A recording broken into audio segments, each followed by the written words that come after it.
대기업도 줄위기라. 애경그룹도 위험하다. 이 말이 사실일까요? 일단 말입니다. 현재까지 나와 있는 지표를 보면 지금 애경그룹은 굉장히 위험합니다. 애경그룹의 지주회사인 AK홀딩스 부채 현황을 보면요. 2024년 4조 원가량 됩니다. 부채 비율은 328.4%예요. 일반적으로 대기업이라고 하더라도요. 200%를 넘어서면 부채 위기다 이렇게 이야기합니다. 그런데 328.4%면 애경그룹은 그룹 전체가 위험하다 이렇게 봐도 여러분 틀린 말이 아니에요. 그 정도로 심각해지고 있습니다. 왜 이렇게 AK홀딩스 애경그룹의 지주회사의 부채 비율이 많은가? 과거부터 일단 많았어요. 2020년부터 장사가 안 됐잖아요. 장사가 안 되니까 어려워질 수밖에요. 2021년에 벌써 부채 비율이 278.3%까지 올라갔습니다. 2023년에는요 294.6%까지 올라갔고요. 2023년에는 300%가 넘어섰습니다. 310.7%가 올라갔고요. 2024년에는 328.7%가 올라갔고요. 장난 아니잖아요. 제가 여러분들에게 말씀을 드렸죠. 통제 방역을 하면 자영업자들이 무너지고 그 다음에 중소기업이 무너지고 그 다음에 중견기업이 무너지고 그 다음에 대기업이 무너진다고 말씀을 드렸습니다. 그만큼 소비가 완전히 폭삭 망하니까 기업들이 줄줄이 무너질 거다. 그러나 기업의 규모가 클수록 그래도 돈을 빌릴 수 있는 힘이 있으니까 좀 더 오랫동안 버틸 수는 있지만 결국은 망할 거다. 예, 심각할 거다. 이렇게 말씀을 드렸는데 그게 현재로 다가온 겁니다.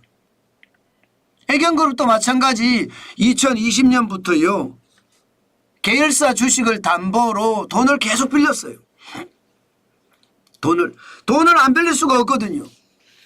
아니 뭐 매출이 나야 되는데 매출은 떨어지고 영업이익은 더 많이 떨어지고 그러니 계열사 주식을 담보로 계속해서 돈을 빌릴 수밖에 없는 게 현실이었습니다. 게다가 말입니다. 최저임금은 최저임금대로 올랐죠.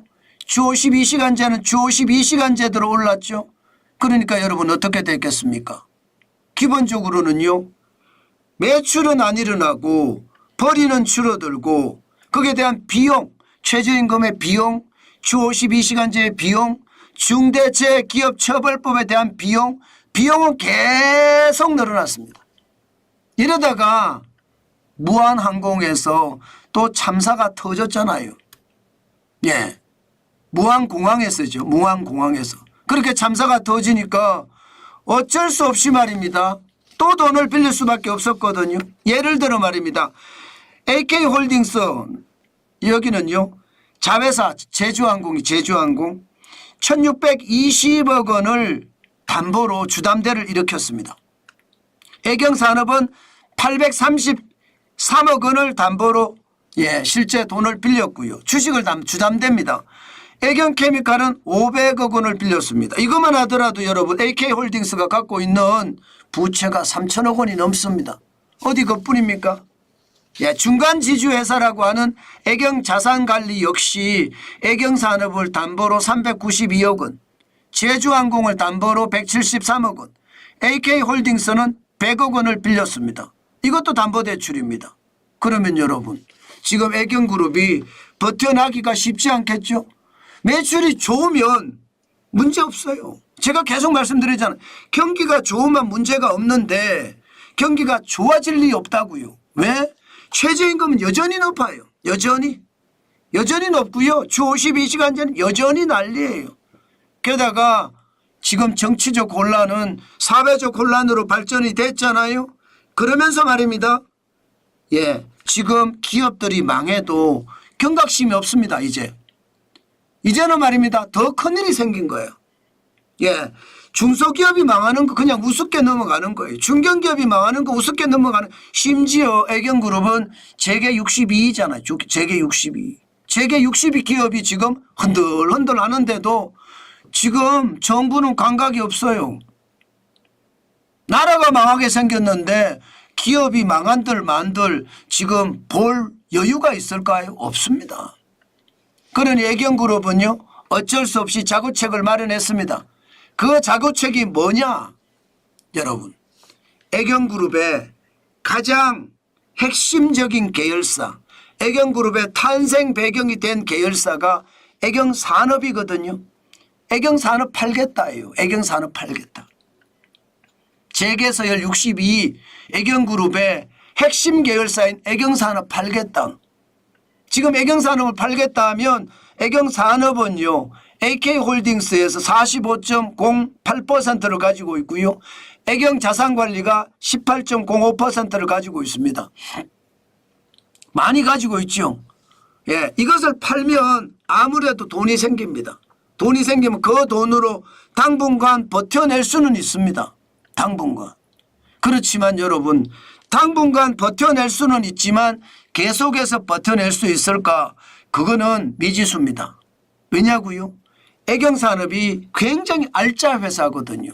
지금 AK플라자나 제주항공이나 뭐 애경케미칼이나 사실 상황 별로 안 좋거든요. 지금 알짜가 애경산업밖에 없거든요. 실제 애경산업을 보면 말입니다. 매출액은 그래도 올라가요. 그래도. 영업이익은 그래도 납니다. 2020년에 5,881억 원의 매출에 영업이익은 224억 원이었습니다. 2023년에는 6,689억 원의 매출에 619억 원의 영업이익이 났습니다. 작년에도 마찬가지예요. 6,791억 원의 매출이 났고요. 영업이익은 458억 원이 났습니다. 알짜 기업이거든요. 제대로 된 알짜예요. 그런데 이 알짜 기업을 팔고 과연 애경그룹이 버텨낼 수 있을까요? AK플라자가 잘 되는 것도 아니고 여기에 제주항공이 뭐 엄청나게 잘 됐던 것도 아니고 사실은 괜찮았었는데 뭐 무안공항에서 참사가 터지고 나서부터는 고전을 겪고 있잖아요.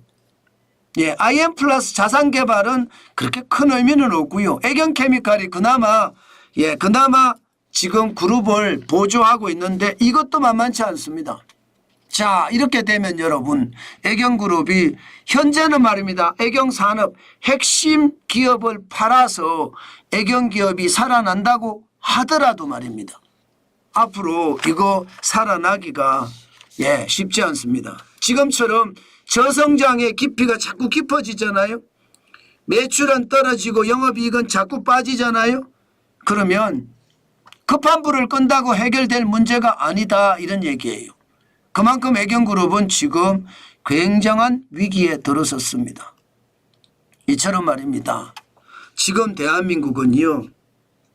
코로나19의 위기 때부터 위기의 조짐이 계속 쌓여왔습니다. 통제 방역이라는 것은 소비를 완전히 묶었기 때문에 지금 자영업자든 중소기업이든 대기업이든 물건을 생산해도 안 팔렸다는 뜻이에요. 그게 적어도 말입니다. 2020년부터 2020년 3월이죠. 2022년 3월까지. 그러면 2년 1개월인가요? 2년 1개월 동안 꽁꽁 묶어뒀는데 기업이 살아날 리가 없죠. 제가 여러분들에게 말씀드린 대로입니다. 자영업자들이 줄줄이 넘어지고 중소기업이 줄줄이 넘어지고 그다음엔 중견기업 이제는 대기업들까지도 줄줄이 넘어진다는 거예요. 당장 홈플러스 넘어졌잖아요. 애경까지 이번엔 만약에 최악의 상황을 맞으면 그러면 어떻게 될까요? 대한민국의 경제는 초토화됩니다. 그 정도로 대한민국은 지금 절체절명의 위기에 있습니다. 그렇다고 해결할 그런 사람이 있느냐? 없어요. 해결할 사람은 없고요. 모두가 내가 대통령이 안 된다면 나라가 망해도 상관없어 이런 생각을 하고 있기 때문에 지금 대한민국은 누가 보더라도 폭삭 망할 가능성 굉장히 높습니다. 오죽했으면 여러분 국민들이 나라를 걱정할까요? 오죽했으면 해외에서 대한민국을 걱정할까요? 그 정도로 대한민국의 상황은요 최악의 시나리오를 써가고 있다. 이렇게 얘기해도 틀린 말이 아닙니다. 저는 그 정도로 진짜 심각하다. 저는 그렇게 봅니다. 참 충격적이죠. 저는 그게 앞으로도 더 충격적인 사태가 벌어질까 사실은 두렵습니다. 그렇지만 더 충격적인 사태가 벌어지겠죠. 왜 벌어질 거냐? 국가 지도자들이 내란을 부추기고 있으니까 당연히 그런 사태가 되겠죠. 그게 말입니다. 대한민국에게는 최악의 시나리오를 써가는 것이 아닐까 저는 그렇게도 생각을 합니다. 예, 제가 국군이라는 말씀을 몇 번 드렸는데 지금 대한민국의 상황이 그렇게 나쁜 상태로 가지 않을까 하는 두려움이 많습니다. 제발 정한진 TV를 보시는 분들만이더라도 예, 지금 이성을 찾아서 대한민국이 어디로 갈 것인지 고민을 해봐야 될 때가 아닐까 저는 그런 말씀 꼭 드리고 싶습니다.